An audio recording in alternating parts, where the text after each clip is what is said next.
जब भैया कह दे तो तारा कुछ कहे में बनबे ना करी। निजी जीवन में तार भैया बानी लेकिन मंच पर ना। बोलू सर। फिर सर कहती है गोलू जी कहो। आप से बहुत बड़े हैं यार। हम बड़े हैं उम्र में।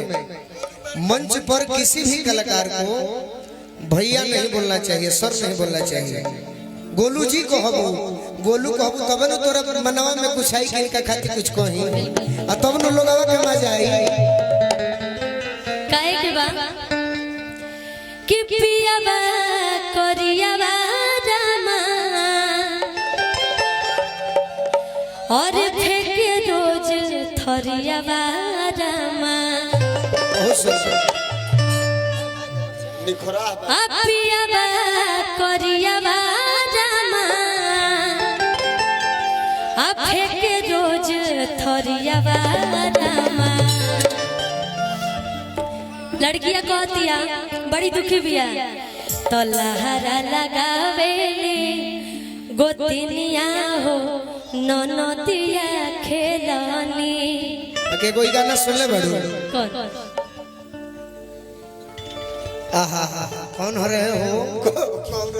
हम याद कर लेते नहीं रहो ना। तू गाओ गाओ गाओ तो कि जब से आईने हम ससुरवा दुखवा के तना झेलनी। अरे कि दुई महीना होता आइला हमर बहारा क्या बात है? बात नहीं बूझो बैलेस ले लस सहारा। काम धाम छोड़ी फूलल फूलल गाल खाली काटब कहे के बा कि जब पूरा नहीं होई हमर मन तो धन लेके चाटब का। तो जब पूरा नहीं होई हमर मन धन लेके चाटब का। जब पूरा नहीं धन लेके चाटब का। दुई महीना होता आइला हमर बहारा। बात नहीं बुझो बैलेस देलस सहारा।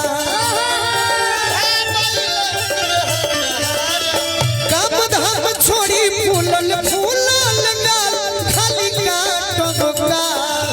काम धाम छोड़ी फूलल फूलल गाल खाली काटब का। जब पूरा नहीं होई हमर मन धन लेके चाटब का। जब पूरा नहीं होई हमर मन धन लेके चाटब का। जब पूरा नहीं होई तार मन धन लेके चाटब का। जब पूरा नहीं होई हमर मन तो धन लेके चाटब का। और का अरे तोहरे के रहो क्या बात है? अगोरिए प्यारी। जब तारा के हम अगोर के घर रहो कि तोहरे के रहो अगोरिए प्यारी। अरे कैसे झमकइबू तू देहिया पोसा। कैसे झमकइबू तू देहिया पोसारी। कैसे झमकइबू तू देहिया पोसारी। कैसे झमकइबू तू देहिया पोसारी। बुझलू ना बात आओ खुशी ए पटना में तू बाड़ू अपन घर दुआर छोड़ के जय हो। जब भी तारा दुख होई कोनो भी समय में तो हमारे टिंकू भैया के जरूर याद करी हो। 12 बजे रात में 1 बजे रात में हां जी हाँ बिल्कुल बिल्कुल भैया के प्रणाम क के आशीर्वाद ले कि बुझलू ना बात। महाराजगंज सिवान तरफ जइबू तो गोल्डन शाही के याद करी। याद करे के बाद बड़ भाई के बिल्कुल दे दो दे दी कैसी करके कि बुझलू ना बात रोजी रोटी के गाड़ी पलाटबुका पलाटबुका। जब पूरा नहीं होई हमर मन धन लेके चाटब का। जब पूरा नहीं होई हमर मन लेके चाटब का। जब पूरा नहीं होई हमर मन धन लेके जा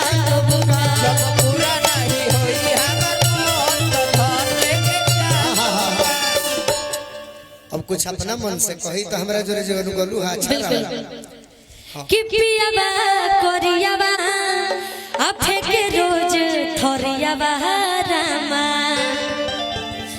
तलहरा लगावेली गोतिनिया हो ननदिया खेलनी जब से ओइनी हो ससुरवा दुखवा के तना झेलनी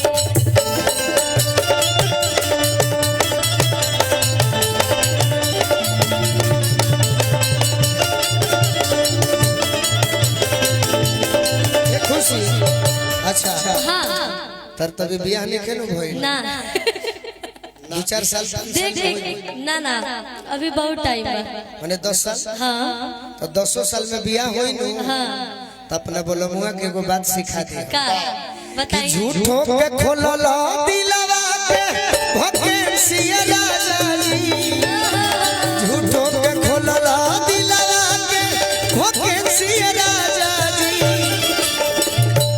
कब कहे के बाद कब जब तारा से शादी हुई हाँ अब बोलमुआ कहीं फेसबुक पहने उन्हें चैटिंग करी है हाँ जी तब कही है सही बात कि झूठो के खोलल दिलवा के अरे भकेंसी राजा जी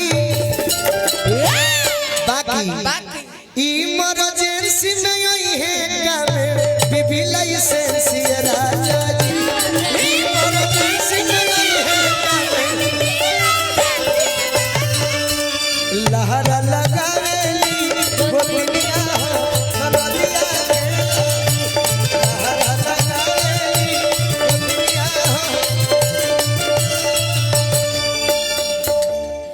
अरे कोजली बोलो मुआ से ओरे सिका बहुत ही कलाकार है ये। इसको उसी तरह से बाज भी देना है।